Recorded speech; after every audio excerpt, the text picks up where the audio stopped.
Welcome to a special Total Toy Recon review of Star Wars The Mandalorian's Imperial Troop Transport. Yes, we have been waiting for this since the second we saw it on screen. We were really hoping that Dave Filoni and Jon Favreau would give us such an awesome toy once again in the Star Wars universe. Now, I say once again because it has existed at least 3 other times in the Star Wars Kenner universe. Well, Kenner and Hasbro universe.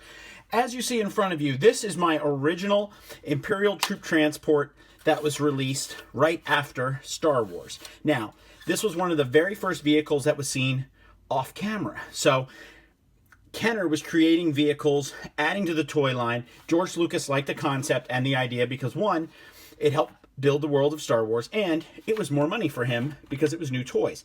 As you can see in the original, holds 6 figures, not too different than what we're seeing up here. This is where the battery was. It has a switch in the back.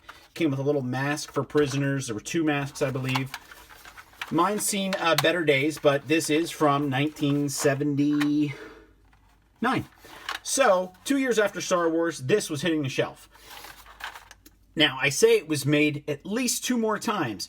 It was made again for the Hoth Stormtroopers, and later, in a very limited, hard-to-find release, the Troop Transport was made for Star Wars Rebels. I saw it once at Toy Fair, never saw it again in a store. I have seen them online, didn't see it. But that was a quick history. You are here today to see the new Mandalorian Imperial Troop Transport. I ordered this from Entertainment Earth. It currently retails for $80. And I am super excited in case you hadn't heard. So, there it is, right out of the box.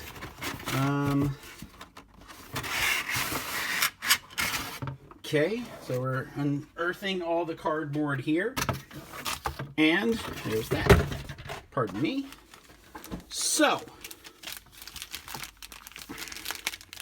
back in the day, Hasbro used to make amazing vehicles for G.I. Joe. I would say that they were probably, it was very hard to compete with their realism for its time.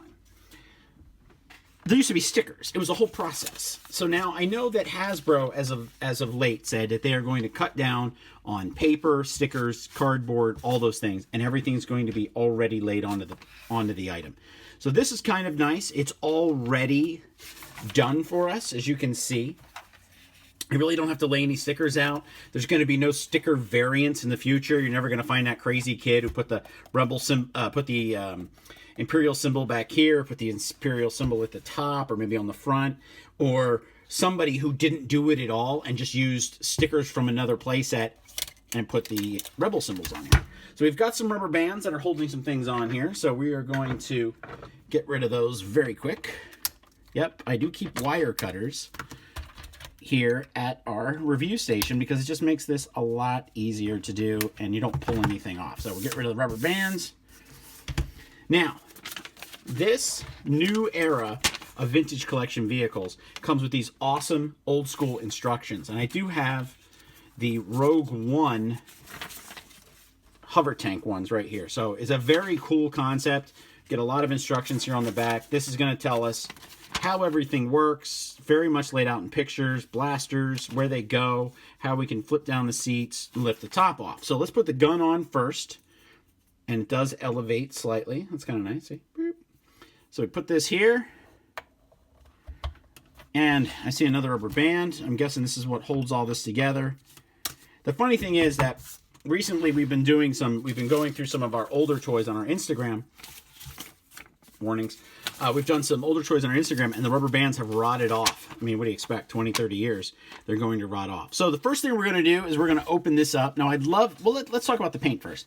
I love this worn look. The paint, the mud, the dirt. I mean, it'd be great, yes, to have a brand new one, but that wouldn't be the lived-in Star Wars universe. When I had the original back in the day, yeah, it looked brand new. But now it actually looks like it's been on the front lines, that this is an old troop transport. So here we go. Let's just compare these in scale. Hold them like that. So there you go. Back to, back to front. And then we'll do... And then we get... Now, I've seen a lot of reviews online, but I haven't seen many people compare the two. So there we go. Nice scope and scale here. This is one of my all-time favorites, and I would love to have the other two. So I'd have actually 4 of these. These guns are nice. All right, so let's open up. So we've got a top hatch. If I can get it. Maybe I have to push it open? Yep, that helped. So, got a top hatch. Love top hatches because then you can always have guys doing this kind of routine. Always think that's fun to do. In case you're wondering, this is a vintage collection Han Solo, who's doubling as a stormtrooper today because I like his articulation a lot better. Now, if we want to get, looking here on the back, we want to get into this thing. It appears... It'd be nice if there was like some sort of trigger. Okay, so that opens that up in the back, gives us a nice little view inside, and we do have seats. Well, maybe not seats for everybody. Nope, definitely not seats on all ends. So then, I guess we just pop this off here. Oh, look at this. So Hasbro went all out. They gave us the top piece. Lots of detail here. I always like things like this because if you could always say that this blew off the top and you could use it as a, they could put it up as a shield. You could have guys fighting behind it, like they're in a conflict, that kind of atmosphere. So as we look here at the top, not all the seats go down, which is kind of weird. You think that these end seats here would go down, but 4 out of 6 isn't bad. And as far as this reminds me a lot of the old G.I. Joe APC. We've got seats, we've got extra spots to carry guys. So right now we're looking at 1, 2, 3, 6, 8, and then you could hold 12 guys in here comfortably. This is a nice little rifle rack that we have here. Let's put this in here, see if I can get it in. So we got a nice little rifle rack if you've kept your weapons. For a kid, this would be awesome. This is great world building. But it's also, I would say, this is a good way to lose your gun if you don't put them in bags afterwards. So a little bit tougher to do. I wouldn't say I have the biggest hands in the world, but I definitely don't have the smallest hands. So let's go this way. And you can see it right there. We have the rifle inside the rack. So let's give it... This is really cool. I mean, check out these details. So here we got, put Han back in here. And we'll give him a little bit of troop transport love. So here we're going. Nice thing there. And, ooh, look at this. I'm going to try and do my best here to brighten this aperture a little bit so we can see it. We do have a steering column right here. We've got a seat. And Hasbro has already laid out stickers for us right there, and you can see straight through. So look at these details too. We got more stickers here on the side. Look at that. Oh, fantastic. So I happen to bring a couple extra guys with us today. So here is a vintage collection Shadow Trooper. So let's get him a little bit more. These rubber pieces to his belt do make it a little bit hard for him to... So we can put him in there.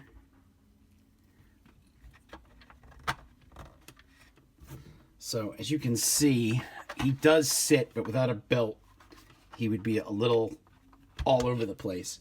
And then we have some very standard... these are Rogue... This is a Rogue One Trooper. So very, doesn't have the extra points of articulation. But with that, do you really need it if he's just going to be sitting in here cruising, looking for the Mandalorian? We can put this... Now, this will be interesting. Can I get this back in? So this goes down, covers these little holes right here, which is nice. Close that. So then we have that. And then if you look, you can see the trooper inside. So there he is to the side. This thing is really a work of art. I mean, it's really good. Is it $80 worth though?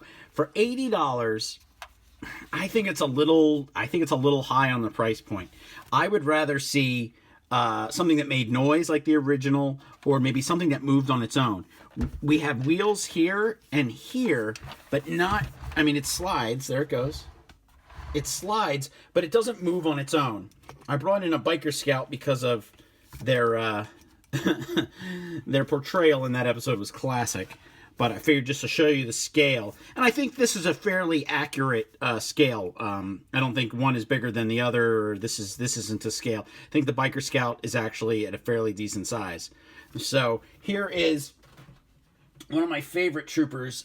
This is troopers, sorry, one of my favorite rebels. This is Moroff from Rogue One. Again, gives you an idea of how big that guy is in relation to what we're looking at. And then here we have a scale of Jawas that would show you what it would look like if it was in a playset. So it gives you a better sense of the world in which you can use these figures. He's a little bit higher up on the scale here. Now there's one last thing that I did want to highlight. Next I'm going to use it with this guy. These doors open out. Now it's not all the doors, it's just one on each side. So each one, this one and this one both open up. So you can get that extra, like he's stepping out or he's, standing there waiting. I like this. Why they didn't do it for each one at an $80 price point. You kind of like, hey guys, really? You didn't go that little extra mile? Would that have taken it to $100? Maybe. So it's a little rough from time to time, trying to figure out exactly how much we're going to spend here on some of these toys, and is it actually worth it? I think that's something that Hasbro probably looks at all the time when it comes to their price points and making these figures affordable. And not, if it's $120, $200, nobody's going to buy it. It's going to sit there and rot. But this Troop Transport and being part of the Mandalorian, I think really entices fans, and especially the retro coolness of this ship in Star Wars lore is another nice thing. Now, our last comparison as we wrap it up, I really do like it. I mean, I've gushed about it here, but we have had two major vehicles come out of Hasbro for the Empire in the last, I'd say, last two to 3 years, depending on how you're judging when toys are announced and when they are released. And both of those are right here. So we have the Rogue One hover tank, and now we have the Mandalorian Imperial Troop Transport. Scale-wise, detail-wise, I'd say they're equal in every way. However, I think this is the greater disappointment of the two, because this was $80 retail. It houses maybe 2 figures. I think you can get one more guy in there. It holds 3 figures. It does come with Kyber crystals and such, but on playability and scale, I would rather have the Imperial Troop Transport. This is before the fall of the second Death Star. This is after, but both Imperial ships, both on a scale of collectability that you have to have if you really want to world build. The nice thing is this thing dropped in price considerably. I believe this was a Walmart exclusive, and it just wasn't. Walmart does not know how to market their exclusive toys such as this nature. Case in point, Jabba's Palace with 2 figures is just rotting on the shelf. They've got so many of them, and they're slowly dropping on price. Get them on Walmart.com. I think you can get them for like $32 right now, and that's of April of 2020. So definitely want to check that out. I do not have a hover tank driver out of a package, and that's why I use the AT-AT driver and a Scarif Trooper in this set. But I found my Hover Trooper tank driver recently, and I need to get him out. But he's a part of that 4-pack. So trying to score a vintage collection. All in all, I think it's a fantastic set. I think it's really, really cool. I think it's worth I think it's worth picking up both of these items, but I would not pay what they were asking for on the hover tank. $80 seems still a bit steep. However, I would definitely say I think you're going to get more playability, more world building, and a lot more fun out of this set. It's just incredible. Out of this set, out of this vehicle. It's just incredible. Like, not even rockets that shoot. And I think it would help just give that extra little oomph to the $80. I think maybe a driver or a stormtrooper or something, or maybe even a stormtroopers that were already sitting inside to give you that extra thing. I don't know, just something else for that $80 price point. This is Bob from Total Toy Recon. Thanks for tuning in. Please subscribe to our channel. We're posting almost every day now, Monday through Friday, and we really appreciate you checking out our site. Have a good day and stay safe out there.